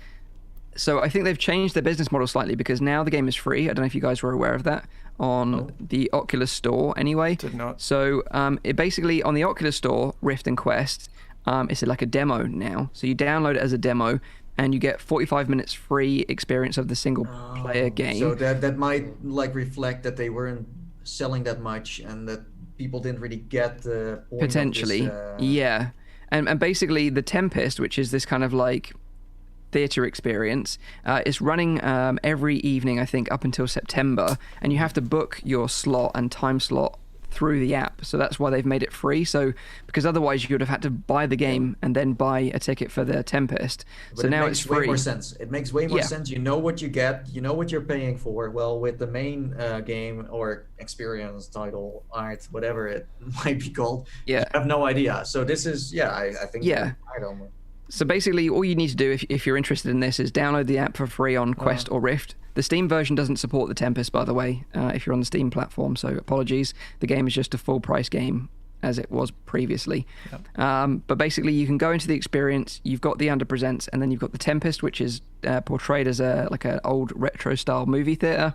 You go up to the teller, and you can buy a ticket for the experience through that system, using the in-app purchase system Oculus have set up, which is quite smart. And this is for 4 people per session? I think it's more than that. I think it's around 6 to 9 or something like that. I remember reading somewhere. It's about 45 minutes long. And the thing is, even if you've booked a specific time slot, it's instanced. So, I could say to Nathan, come and join me, but we're not guaranteed to be in the same group together, unfortunately, because that would have been cool to, party up as a group and then do it together. But sadly, that's not the case. You have to book your time slot. It's $14.99 in US dollars as a one-off ticket price, which is, for a live actor to be running you through this experience, it sounds expensive, but it's not really, I don't think, in my opinion. I think it's quite good value for money, because it's going to be every version of this is going to be unique because it's live, so any sort of random thing could happen. But you said like up to 9 people, because when we tried the Dr. Crumb experience, they were still testing it out. They were still I don't know. It sounds very ambitious to have like 8-9 people, and then they all speak, and then this actor needs to interact. And are they? I guess. Are they speaking? I don't know. That's the thing. I don't. I don't think they are. I think that's how they're controlling it. I don't think the audience is speaking. I don't think the audience is speaking. So you're attending a play, and you're all waddling around like silent penguins together. Okay. But like this, I guess their it depends idea, on like the complexity of the experience itself, like how scalable this is in terms of how many people can join and how much the interaction with the audience is as well. So that would mean that they control the interaction too. So they just pretty much hear something, and then maybe one person touches, and then But when I'm still interested. There's like this is just bringing like a shape of a business model up in my head. Like why don't we have like an improv platform? And this is where I think that Under Presents could really pivot, and like again bring actors and that people who right now are stuck because they can't go and perform in a play, can't because of social distancing and stuff like that. They must be looking for work. So why not pivot and build a platform where those people can present almost like an open mic night, like just do their own thing, but through this app. I really, if I was in their board, is what I would be pushing for, in addition to these curated handheld ticket sales, because I think this is going to be a really big deal in a couple of years' time. They just need to establish themselves. So you have the Tempest experience, which is $14.99 in US dollars for the ticket. I think it's just Tempest, Mike, not just Tempest. Tempest. And then the rest of the game, if you want to unlock the rest of the game, is $11.99 in US dollars, so about £8 or £9. I've actually booked tickets for this. So tomorrow evening at 7 p.m. UK time, I'm going to be checking this out. If there's slots available, you're free to join me. Although the chances of getting in the same room as me is probably unlikely. I don't know, because like I said, it's instanced. But I'll be talking more about my experience next week. So although we don't necessarily understand really what it is, hopefully I can clarify that next week on next week's show. The thing is, if you can't talk and if you can't even see who's who, Like I can't see the way you wave at me that you're Mike, so I don't know how. You'll know. Oh, You'll know it's me. There's a special sheet in a little ball. Do the secret dance. Secret dance. The secret floss. That's how you know it's me. Then I know it's Mike. Yeah. Secret floss. Yeah. So yeah. Although we kind of didn't really possibly explain that very well with the Underpresents because it's difficult to explain. I think no other media outlet in the VR scene has ever paid so much attention to this game as we did just now. I'm sorry. That's true. That's true, actually. That is true. So, but yeah, I'm going to be checking out Tempest tomorrow evening. I'll be talking about it on next week's show. If you want to check it out yourself, it's a live immersive theater experience through the Underpresents app, available on Quest and Rift for free. But the Tempest experience is $14.99 in US dollars as a one-off payment for a 45-minute live show. There you go. One question for you, Mike. Do you know much about Shakespeare's Tempest? I have no idea what it is. Okay, because I'd be curious because I like Shakespearean stuff, especially like the different renditions of even like Macbeth or Romeo and Juliet, and I don't know. There's something nice about them, especially when presented through like a whole different lens. So it'd be interesting to hear from someone maybe next week if any of you know a lot about Tempest and go and try this out to compare and contrast with Mike's views as a complete noob to. Yeah. Tempest. So next week on our Literatarian book club. Yep. You all have to try it and we will have to talk about it. Yeah, exactly. Although tickets are hard to get hold of. It's selling out very fast, actually. It's very popular. So get in there while you can. So that is all the news for this week. Lots of news to talk about. We've talked about loads of juicy topics. So now it's time to pass it over to Zim for releases next week. Do you like blood and violence and sexual themes? Then, Releases is here for you. Yeah. Wow. That's just the whole, 13-year-olds and up need to grab their parents for this first title. So, all right, couple of things for you releasing this week. It's a pretty scraper barrel this week, so don't expect anything too amazing, in my opinion. First game is a horror game that has some accolade from the Flat Panel. It's Layers of Fear. You might have seen famous YouTubers like Jacksepticeye playing this game and shrieking at the top of his lungs. So this game is akin to a lot of other VR horror experiences that we've seen, but it is a 2D adaptation that's come over and is now available on Quest ever since the 9th of July. So it's a first person. They describe it as a psychedelic horror game with a heavy focus on story and exploration. And I think that means there is a story. Yeah, you do explore, and there is some interactivity to it. The psychedelic horror means that, like, I'm trying to remember the name, Sightline the chair, when you move your head around, the environment around you can change, which really affects with your head for anyone who hasn't ever done that experience. So Layers of Fear VR. The original game launched back in 2016 on Steam, and now this classic has come over to the Quest. So for £15 or $18.99 in US dollars, you can pick this up on Quest. Layers of Fear. Sounds like the perfect game that you want to show someone for a first time trying the Oculus Quest. Don't do that. Drop them in there. Don't listen to Rowdy. You're a bad VR person if you do that. You are, Rowdy. Oh, I was like, I usually demo people and do standing roller coasters and stuff, Well, you have to be seated. Yeah, that's what I do. I miss the roller coasters, Nathy. I miss them with the Unreal Engine one, with the console and that stuff. I miss the one where it was an Unreal Engine, but you went through someone's living room. I really liked that one back in the day. The living room. Yeah, the living room one. I don't know. So are you keen on this Layers of Fear then, Zim, being the horror aficionado? I'll definitely play it because I like to play these kinds of games. But I can say I watched a little bit of BMF's stream running this, and recording, I should say. But it looks interesting. There's some aspects to it that I think could get me. I have a pretty high tolerance for fear these days. Although, like Jack, I do shriek on occasion. Jackspedicy. Yeah, that's it. Sorry, Nathan, I thought you were trying to say something there. Yeah, no, I wanted to say something. I was like, but you haven't tried it yet. I was just wondering, what does the gameplay mechanics look like? Did they look rough, or because the game in its core is a pancake title. So yeah. I think the interactivity is the part that for me it looked like a lot of binary toggles interactivity wise. So I'll let you know once I've given it a go. Okay. Yeah. Next one, and the only one I'm really mentioning this one for, I want to kind of speed through this because we've covered it, I feel like 3 times in the last month or two. But Crisis Brigade 2 is landing on PSVR on the 14th of July.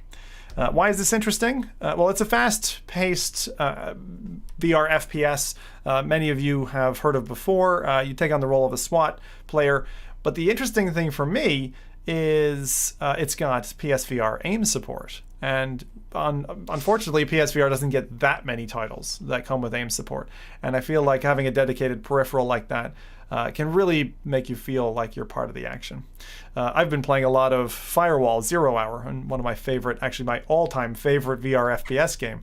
And that makes a great use of the PS aim controller. So, Crisis Brigade, I know, Mike, you weren't too much a fan of this, and we're saying if you like the first one, this one's probably, you should probably just stick with the first one. The first one have aim control support? I don't know. Yeah, I don't know that.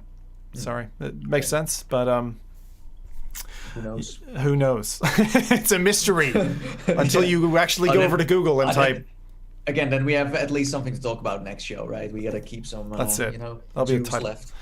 I hope not. So that's that. That's just another replatformer. That's why I said this week is not as exciting. And then the next one, and this is a huge sigh from me. I know some of you are super hyped about this. Steel Wool Studios, finally, they get what they kept crybabying over. Five Nights at Freddy's VR Help Wanted is here, coming to Quest, so you can have fun with that. Panicking on your own in the dark with animatronic puppets that are trying to murder you. So this is like the perfect game if you want to show your mother-in-law like her first VR experience. That's how they drop her into this one. Just make sure you record it if you're going to do that. Oh yeah, man, you could be an overnight star.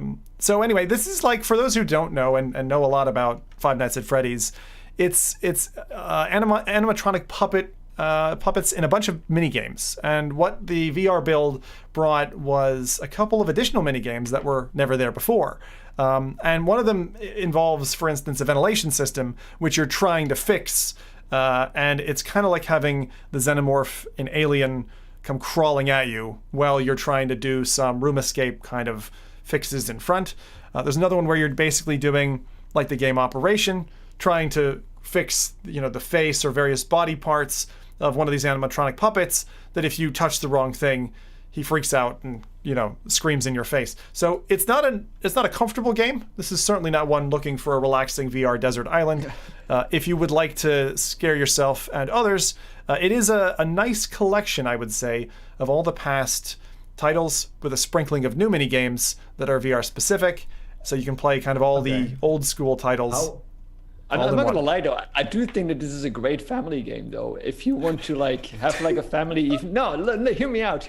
If you're together with like the rest of your family or a bunch of friends, and you each take like turns on like who can like survive the most or something like that. Something like this can be a ton of fun. We used to do that back when those Slenderman games came out. Yeah. You would like each take turns, and everybody was like watching you freak out and stuff like that. It was brilliant. As the first experience, of course, right? Of course, as the like first. you just bought your Quest and you're unpacking. It's like, okay, let's not try the first steps. Let's just make sure that you buy an extra one because someone will probably take it off and throw it against the wall.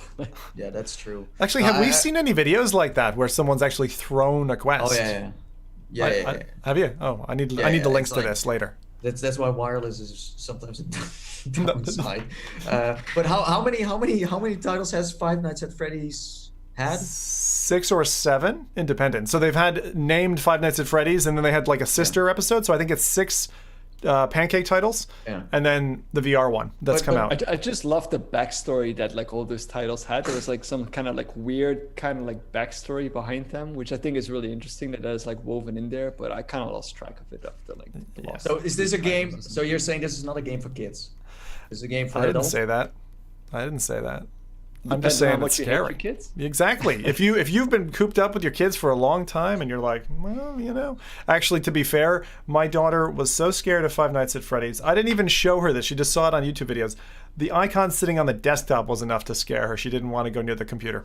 That's how terrified some kids can What get. is the icon? Is it the little clown? It's just a little bear. I think it's Freddy. Let's send it over. Freddy Fazbear. Freddy Fazbear. All those names are terrible. Bonnie and all the ones that they've got, they're all terrible. It's weird though. Like when you look at the trailer and look at the gameplay, you know, it doesn't look scary, but it's just these stupid jump scares that are in your face with that sound that is super overpowered loud. That's the thing. This is just Nate saying that he's gonna try it live on stream and gonna be, you know, talking about it next week. Dude, I have been jump scared by so many things in VR before, and when you then, you know, look back at it, it's always like some kind of like weird pixelated like shape that just comes at you, and you have no idea what it. That's it. That's what they every time do. It's stupid. Like even in Iron Man, you know, it's like a bat in my face.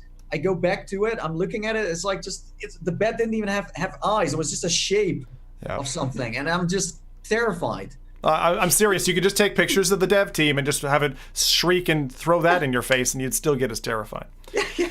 So that's Five Nights at Freddy's, right? So the 3 releases this week I'm talking about: Layers of Fear, Crisis Brigade 2 on PSVR, Five Nights at Freddy's on Quest. That's going to run you about $30 or £23. So it's not cheap, but you get all the 5 nights that you want.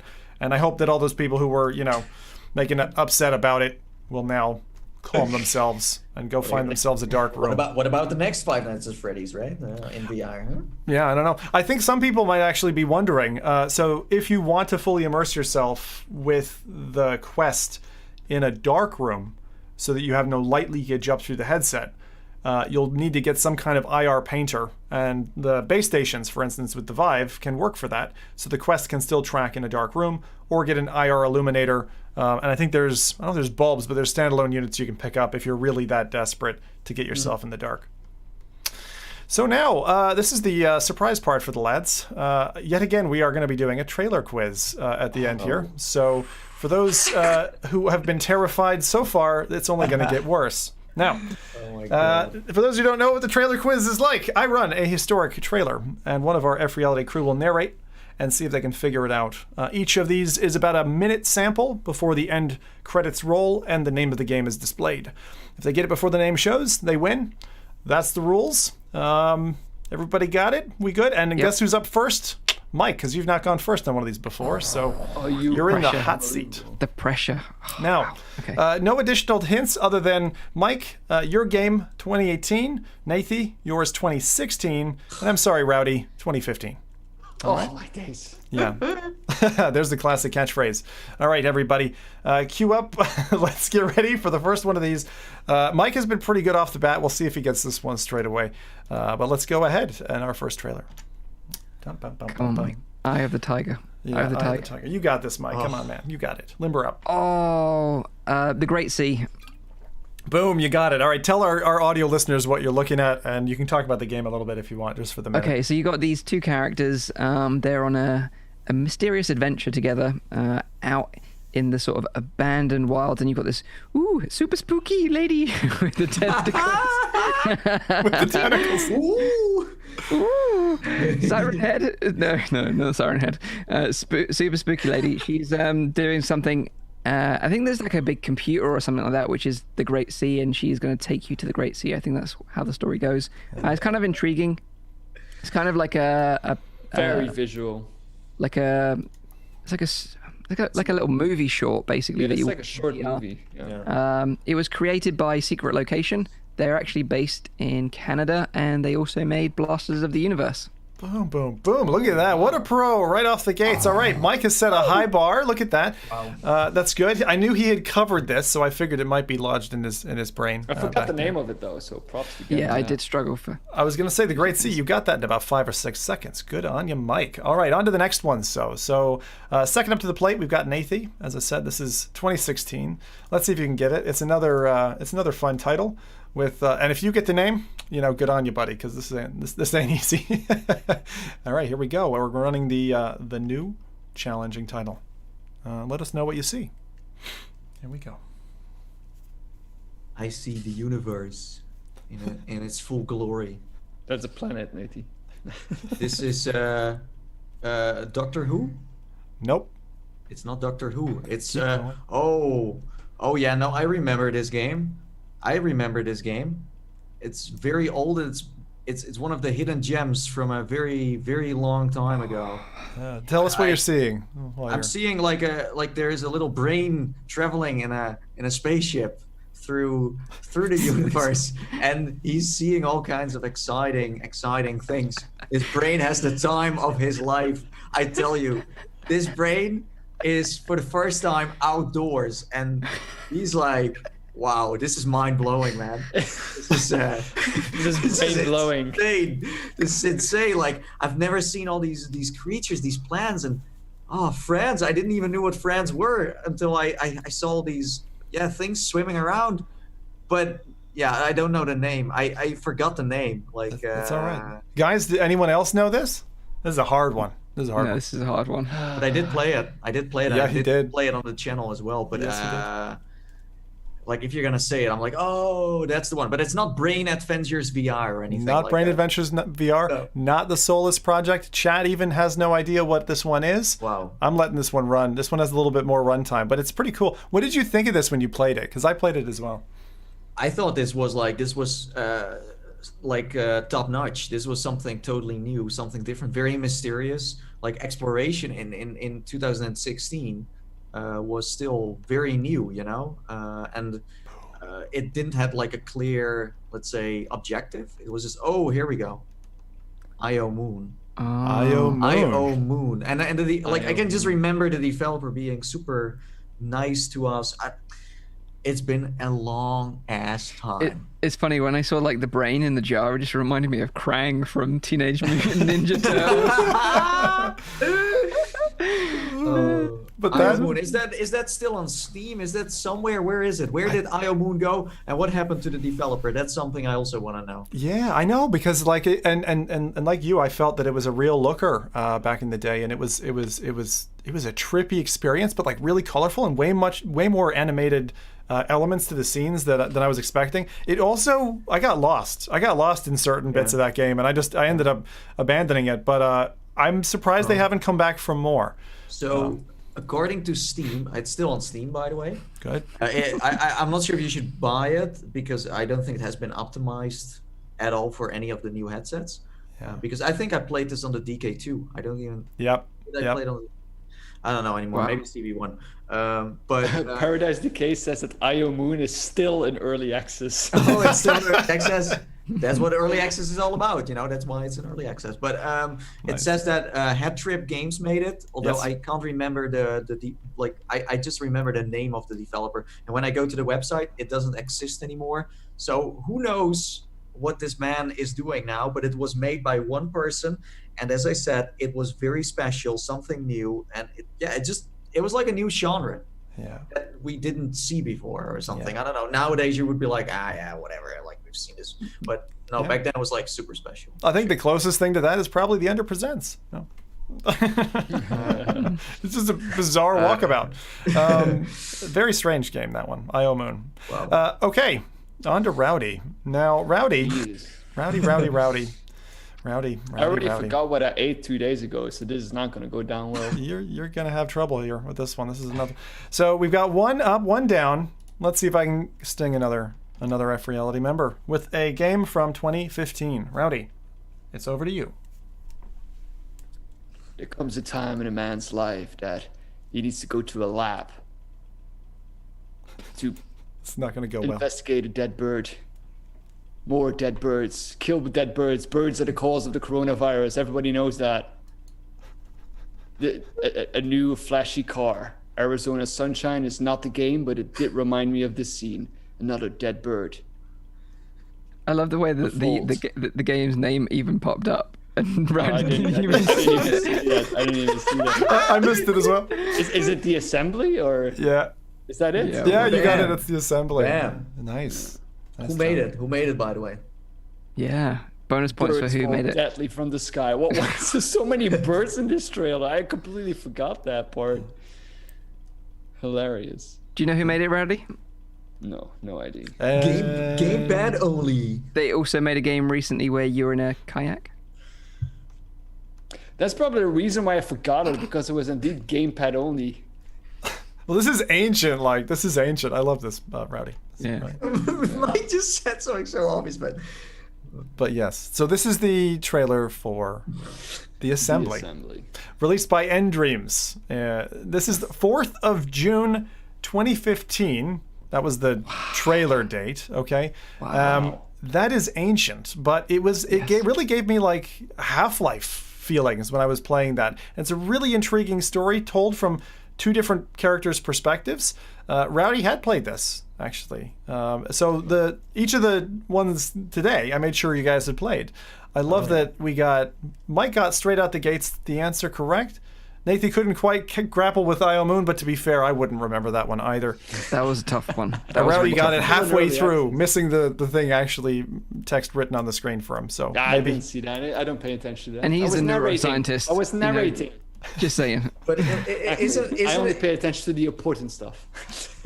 but isn't it a little weird that usually you can tell, but that's VR, right? Like you can tell more about the experience you had because you, in the end, build a memory that felt like you were there and that you experienced it, than really the name or the developer or anything like that. But like same with IO Moon, even if I don't remember anything anymore about the assembly. No?